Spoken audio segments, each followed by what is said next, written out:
6 quadrillion gallons of freshwater, 6,000 sunken graveyards, and now, one single mutated mother. These are the chilling numbers of the Great Lakes today. For over a century, the deep 39 2 Fahrenheit waters of Lake Superior acted as a perfect sub-zero vault, preserving maritime history better than any museum on Earth. But in 2023, the physics of the abyss broke. 13 ghost ships suddenly clawed their way out of the sand in a single year, while the lake's protective ice lid reached a terrifying record low. As the water warms, a biological anomaly is rising. A self-cloning mutant that doesn't need a mate to build an army. We are witnessing a radical transformation where the inland sea is trading its icy silence for a volatile, unpredictable future. Why is the Great Lakes natural freezer failing now? And what else is the shifting sand about to reveal? Stay with us until the very end, because the answer lies hidden in the dark, warming depths of the world's most mysterious graveyard.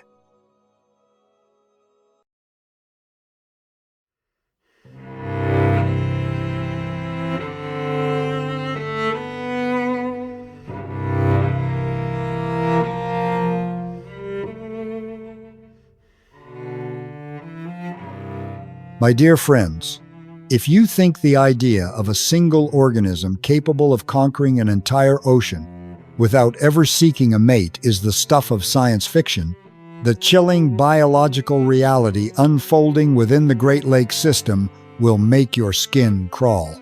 We aren't discussing a cinematic screenplay. We are witnessing a real-world invasion that threatens to dismantle the very foundation of the largest freshwater ecosystem on the planet. This maritime antagonist did not emerge from the slow, methodical gears of natural evolution, spanning millions of years. Instead, its origin began with a sense of irony in a sterile setting, inside a plastic tank at a German pet shop in the late 1990s. It was there that nature's biological clock was tampered with, marking a genesis without a father. To truly grasp this existential threat, we must look beneath the surface and confront the marmorkrebs, the marbled crayfish, a creature that represents the most terrifying and anomalous leap in modern biological history. Dr. Premek Hammer, a man known globally as Dr. Crayfish with over 40 years of expertise in the forensic dissection of crustacean life, points to a singular, freak, evolutionary event, a massive chromosomal mutation. This wasn't a gradual environmental adaptation, it was a sudden, accidental development of apomictic parthenogenesis. In layman's terms, a single slitter crayfish mutated to become a self-contained biological factory. Unlike any other decapod on Earth, the marbled crayfish is a species of one, an entirely female population that requires no mate, no courtship, and no genetic exchange to conquer a territory. Every individual is a perfect, self-replicating unit, carrying 3 sets of chromosomes instead of the usual 2, essentially granting them biological immortality through cloning. Technically, these creatures are masters of deception. Measuring between roughly 4 to 5 inches, they mimic the appearance of Ontario's native crayfish so effectively that even seasoned anglers often fail to spot the intruder. Yet, the warning signs are unmistakable for those trained in forensic biology. A distinct, swirling marbled pattern across the carapace and claws that are disproportionately dainty and elongated. These delicate physical traits, however, belay a terrifying metabolic efficiency. A single female can produce up to 500 fertile eggs per cycle. Because they are clones, there is no genetic waste. Every single egg is a viable carbon copy of the mother, ready to repeat the cycle in a matter of months.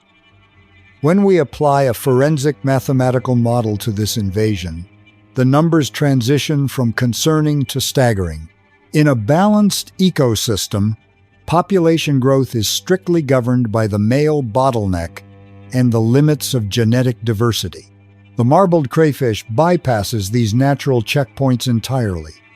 If a single patient zero escapes into a suburban storm pond and produces 500 offspring, and those 500 reach maturity in just 25 weeks to produce their own 500 each within only 2 generations, the population swells to 250,000 clones. By the 3rd generation, we are faced with 125 million organisms.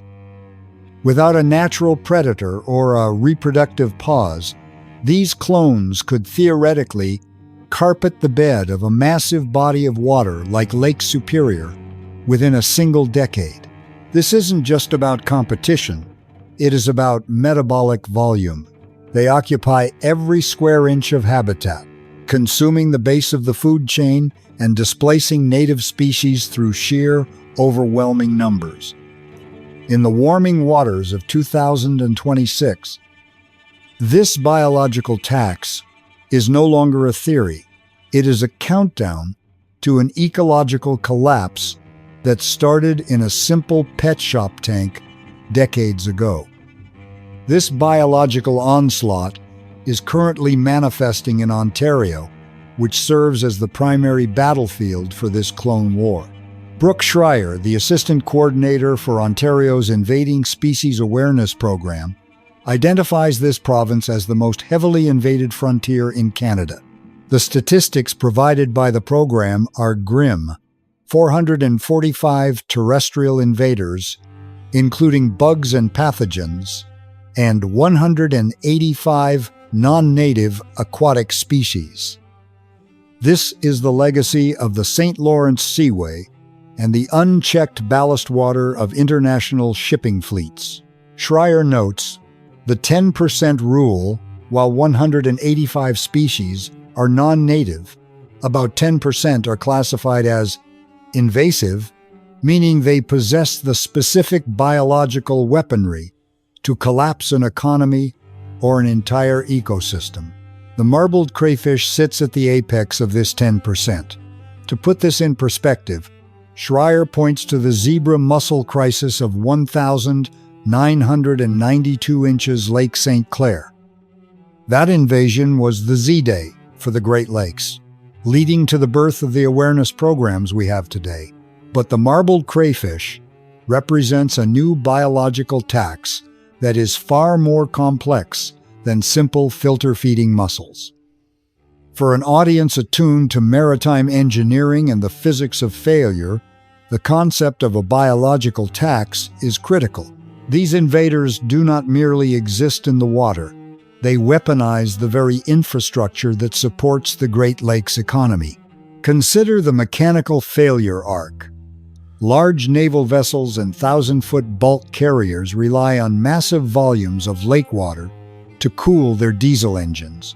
When invasive colonies, be they mussels, or these new burrowing crayfish clog intake valves, they trigger engine overheating and catastrophic mechanical failures mid-voyage.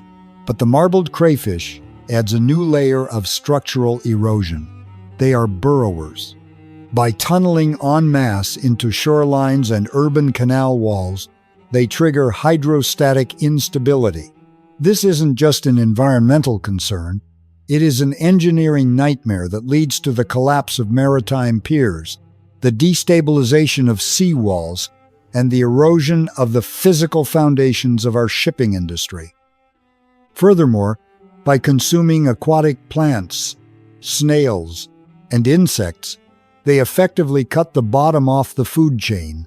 This leads to a total collapse of commercial fisheries, a direct hit to the livelihoods of men like Stephen Dahl, who has fished these waters for over 30 years and now sees the very composition of the lake bed changing beneath his hull.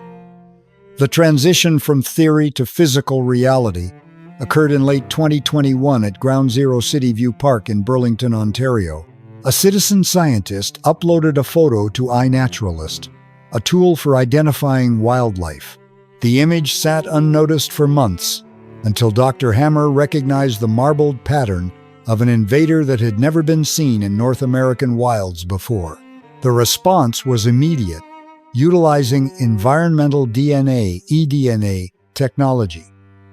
Scientists like Chris Wilson at Trent University's eDNA lab began filtering water samples to find microscopic genetic smoke. While eDNA cannot distinguish between a living specimen and a dead one, it could simply be DNA left behind by a bird that ate a crayfish elsewhere. It acts as a high-tech smoke alarm. In Burlington, that alarm was screaming. By the following summer, the team captured dozens of live, self-cloning specimens, confirming that a population was established. In a desperate attempt to neutralize the colony, city workers and wildlife officials executed a winter gamble or a freeze-out. The logic was sound from an engineering standpoint. Marbled crayfish can survive in temperatures as low as 39, 2 degrees Fahrenheit, but any colder and they should, in theory, go dormant and freeze to death. By draining the storm ponds in Burlington, officials hope to expose the mud and the crayfish within it to the sub-zero Ontario air. However, this is where the physics of failure meets the reality of climate change. If the winter isn't deep enough or the duration of the freeze isn't long enough, the mud does not freeze to the necessary depth. These creatures are masters of survival. They burrow deep into the substrate, where the Earth's residual heat keeps the temperature just above the kill point. As our winters grow shorter and the lid of ice on the lakes vanishes, our most effective weapon against invasive species, the great cold, is being disarmed. The carcasses found at the pond's edge after the drain were a sign of success, but they were also a warning. Any survivors in the deep burrows could restart the entire population by spring. The terrifying reality is that Burlington might be just the beginning. Despite being prohibited under the Ontario Invasive Species Act as of 2022, the clone war is being fueled by an underground digital black market. Wildlife officials are currently engaged in a game of whack-a-mole on platforms like Facebook Marketplace and Kijiji. Because these creatures are easy pets requiring only one individual to start a colony, they are sold as fish food or aquarium novelties by people who either do not know the law or choose to ignore it. Every time an owner tires of their pet and releases it into a local storm pond, a new patient zero is introduced into the Great Lakes watershed. Currently, the Ministry of Natural Resources is taking an education-first approach, and while no charges have been laid yet, the window for education is closing. The education component is 50-50. Some people know the risk and continue to sell, while others are completely unaware that they are holding a biological weapon in their living room. As we look at the Burlington ponds, we must realize they are self-contained stormwater systems, not yet connected to the open streams of the Great Lakes. But this is a fragile barrier. If these clones reach the Great Lakes shorelines, they will find a habitat that is rapidly changing to suit them. As these biological mutants occupy the shallow ponds, a much larger, more ancient freezer is failing. We must move from the storm ponds of Burlington to the vast, obsidian depths of Lake Superior. There, the warming water isn't just welcoming invaders, it is fundamentally altering the maritime graveyard. The thermal shift is breaking the lid of ice that once protected the lake's secrets, and in doing so, it is releasing the ghosts of the past. The warming of the world's largest lake is not just a climate statistic, it is an unlocking of a vault that has held 6,000 shipwrecks in stasis for centuries. The same warming that allows a German pet shop mutation to survive an Ontario winter is the same warming that is causing the sands of the Great Lakes to shift, revealing 13 ghost ships in a single year. The connection between the mutant in the pond and the schooner in the deep is the temperature of the water, a master variable that is rewriting the history and the future of the Great Lakes.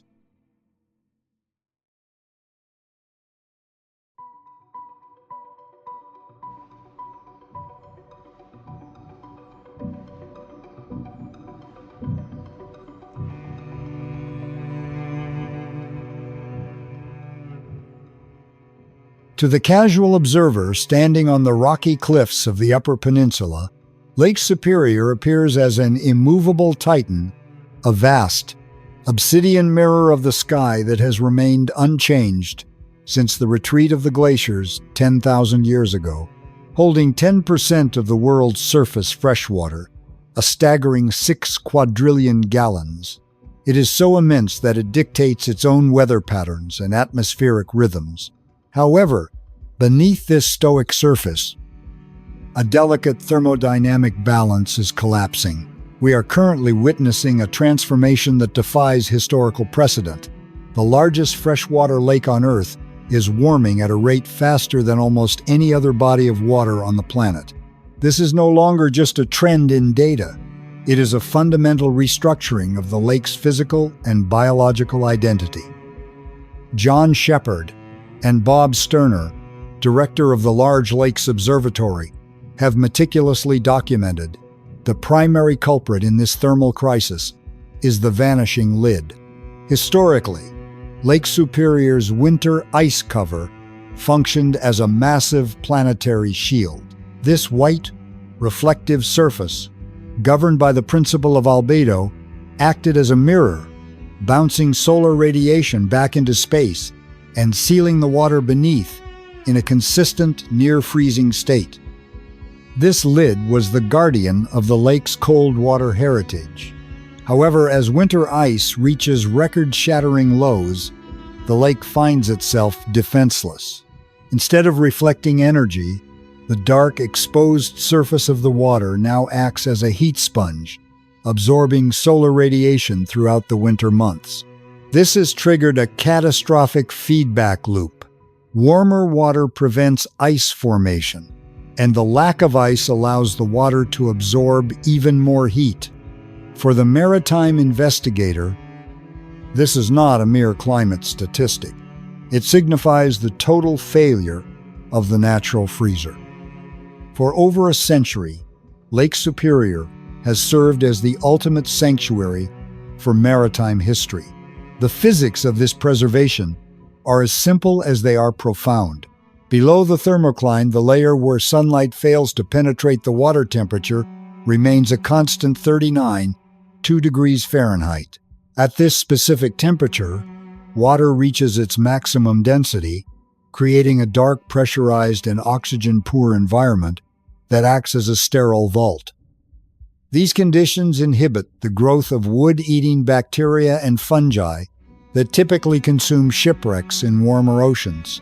This is the forensic reason why a schooner that plunged into the abyss in 1850 can be discovered today, with its mast still reaching toward the surface, its rigging intact, and the painted names on its bow still legible.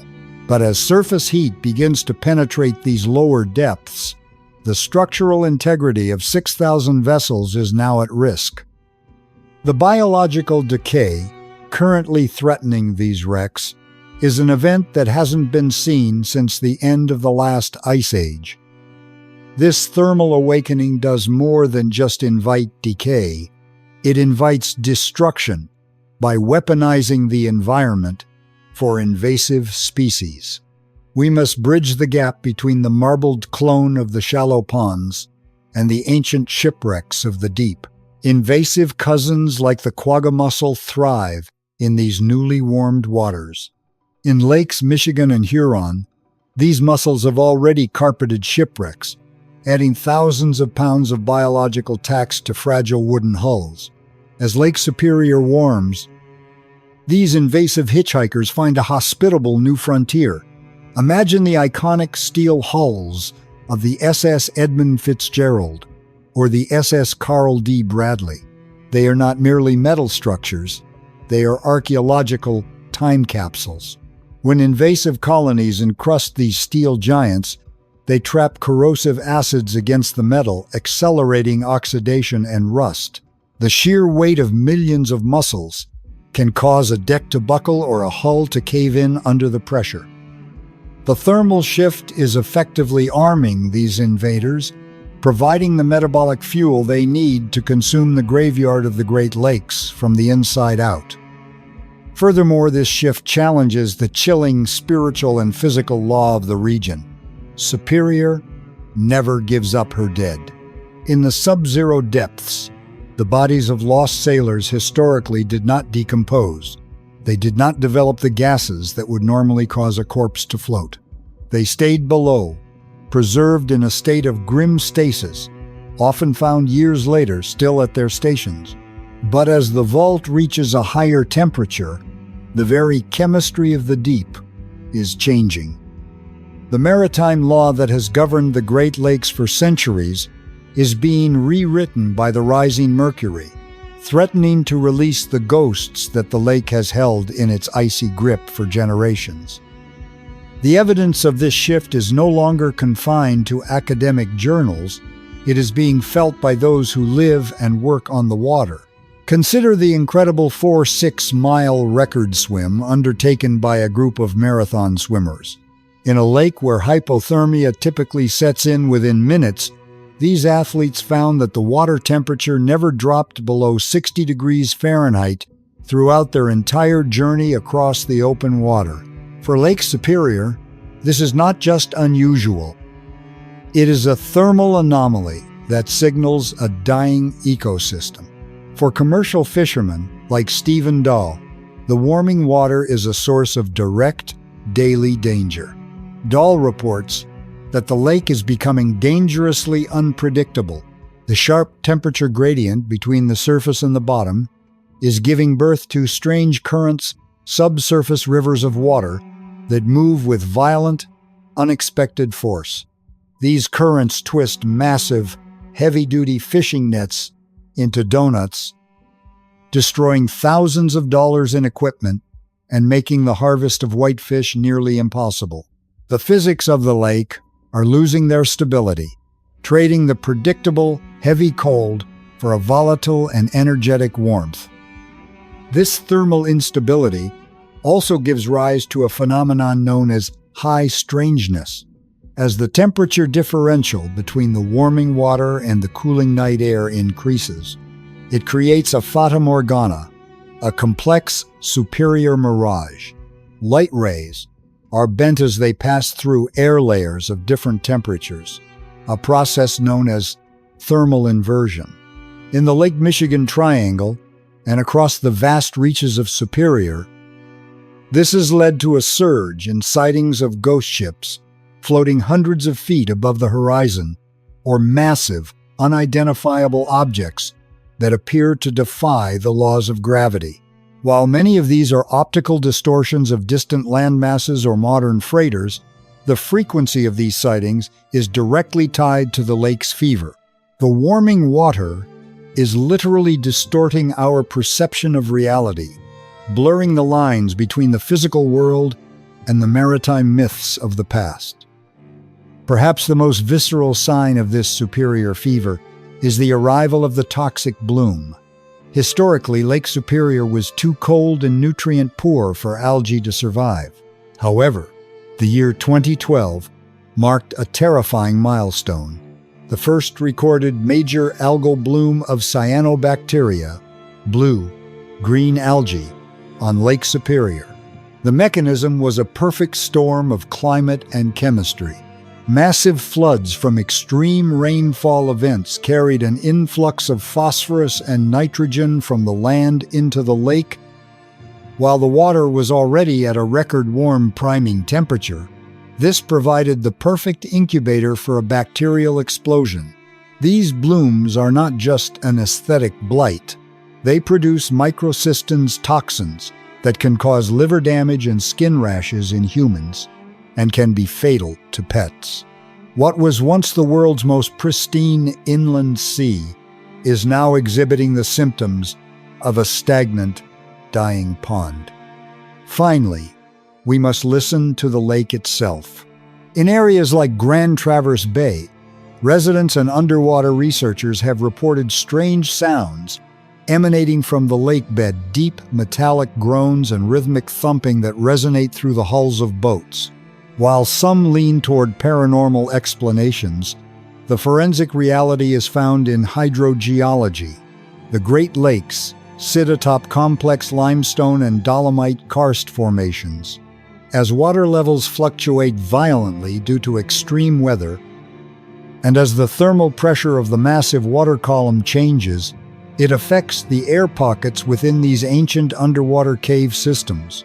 The shifting pressure forces water through narrow fissures, creating a subterranean pipe organ effect. Furthermore, the massive weight of the lake water, combined with the isostatic rebound, the Earth's crust still rising after being crushed by the weight of the last glaciers, creates seismic micro-adjustments. The lake is quite implementing a literal groan under the weight of its own transformation. The 30,000 square miles of Lake Superior are no longer a static frozen museum. Between 2012 and 2018, the region witnessed 3 1,000-year storms in just 6 years. These are not merely weather events. They are the lake's way of venting the massive kinetic energy it has absorbed from the sun. As these storms churn the depths and the strange currents shift the ancient sands, they are performing a violent act of archaeology. The freezer has failed, the lid is gone, and the graveyard is beginning to stir. It is proof that the Great Lakes are finally ready to give up their secrets, and the cost of that revelation may be the very history we sought to protect.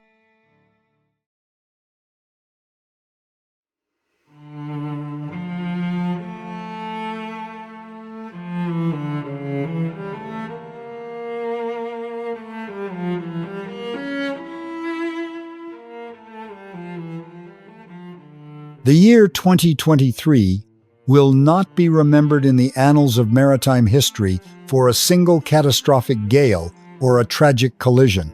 Instead, it will be immortalized as the year of the Great Reveal.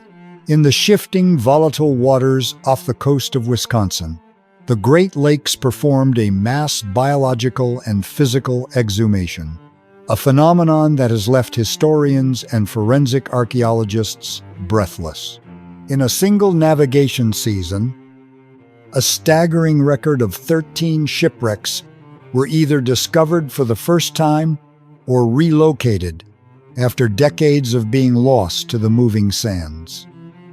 This unprecedented event, as reported by Caitlin Luby of the Milwaukee Journal-Sentinel, is far from a mere stroke of serendipitous luck. It is the definitive physical consequence of the radical shifting forces we have tracked from the warming depths of Lake Superior to the storm ponds of Ontario.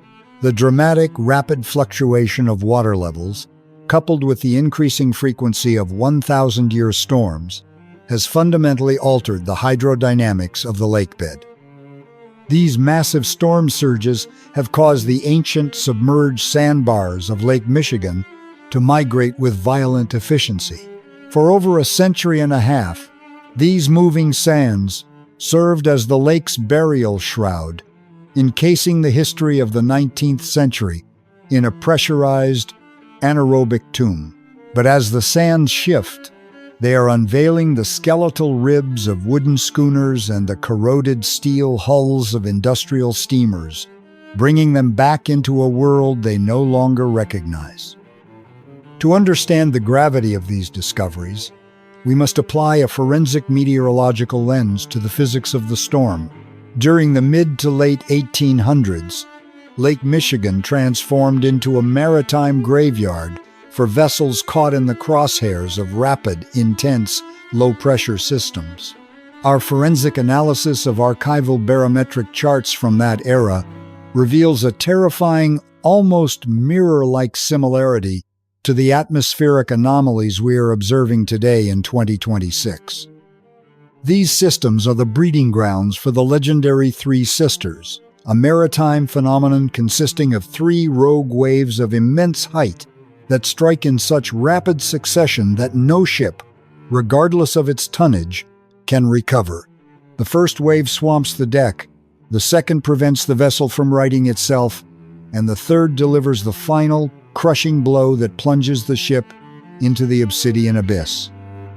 The 13 ghost ships resurrected in 2023 are almost certainly the victims of these atmospheric titans.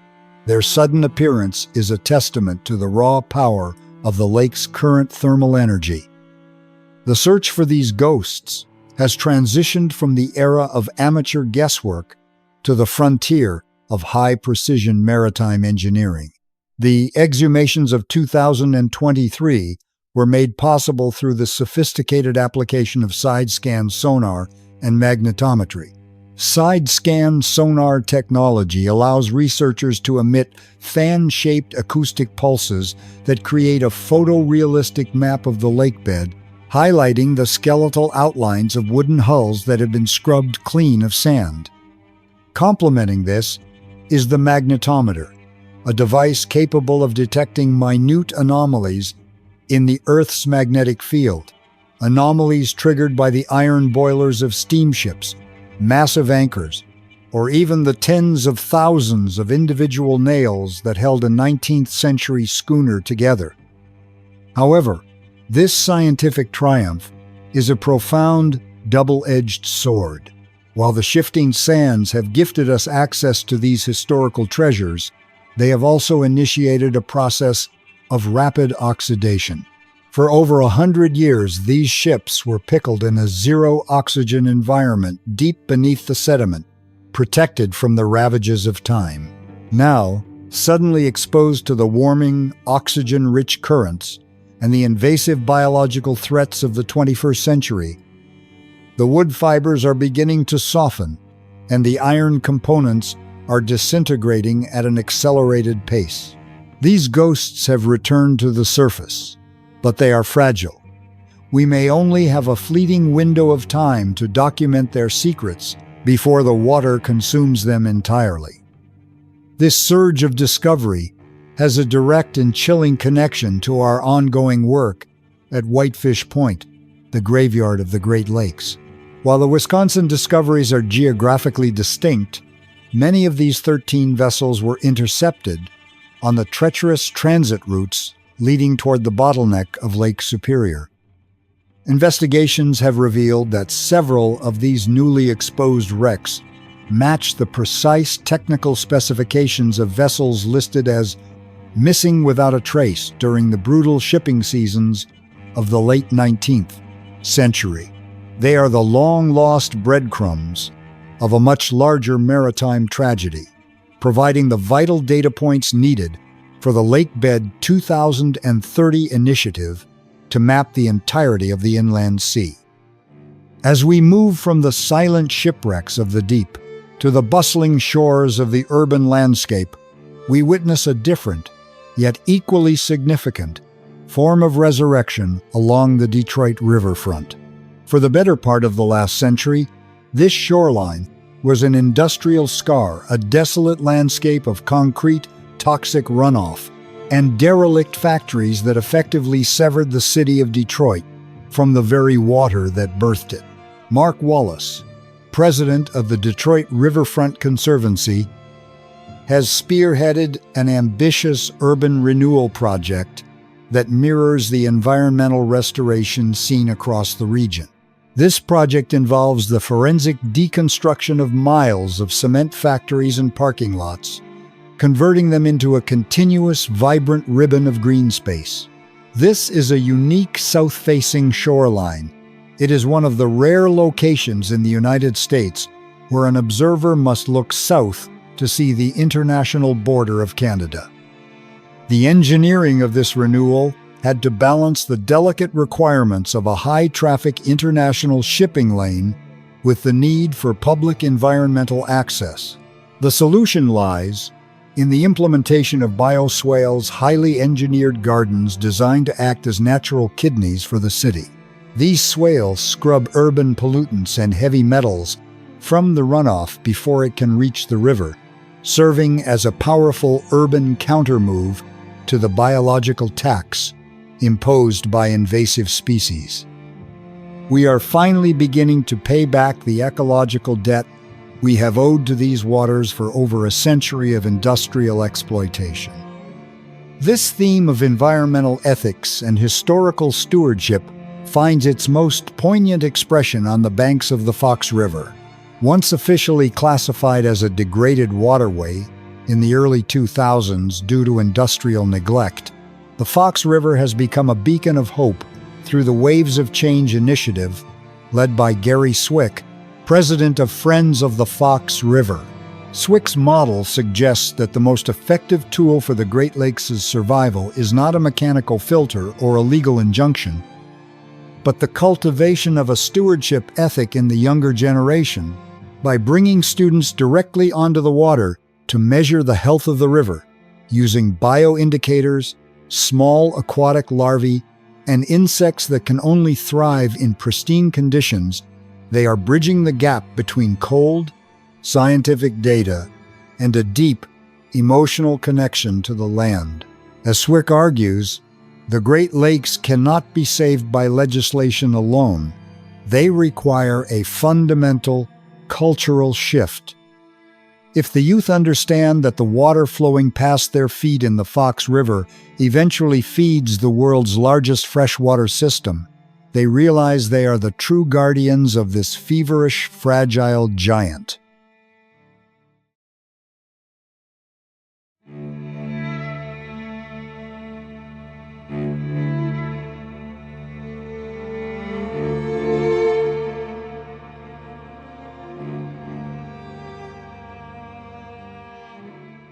My dear friends, our journey today through the current crisis of the Great Lakes leads us to a single, unavoidable conclusion. From the self-cloning crayfish in Burlington to the 13 ghost ships of Wisconsin, the Great Lakes are revealing themselves to be a living, breathing, and deeply feverish organism. The warming water is the ultimate catalyst. It is unlocking the frozen vault of the past while complicating the biological security of the future. It is granting us access to the ships lost 150 years ago, but it is simultaneously feeding the invaders that seek to dismantle them. It is generating the kinetic energy for unprecedented storms while challenging us to protect the remnants of our maritime heritage. The natural freezer has failed, and the lid is gone. We are now the only ones left to stand watch over the graveyard of the Great Lakes. As the shadows lengthen across the waters of Whitefish Point, we must confront the responsibility of a world where the water no longer hides its secrets. The answer to the lake's future lies in the hands of the engineers, the conservationists, and the storytellers who refuse to let the history of the inland sea fade into the obsidian dark. Finally, before we conclude today's message, thank you for standing with us on this journey through the inland sea. From the 39 2°F frozen vaults to the 13 ghost ships of 2023, we've seen that our waters no longer hide their secrets. If you have stories about these shifting tides, a personal encounter with the strange currents and ghostly mirages of our warming lakes, please share them in the comments. Your experiences are the pulse of this evolving mystery. And if this journey moved you, please like, share, and follow. Until our next expedition, I'll see you in the next video.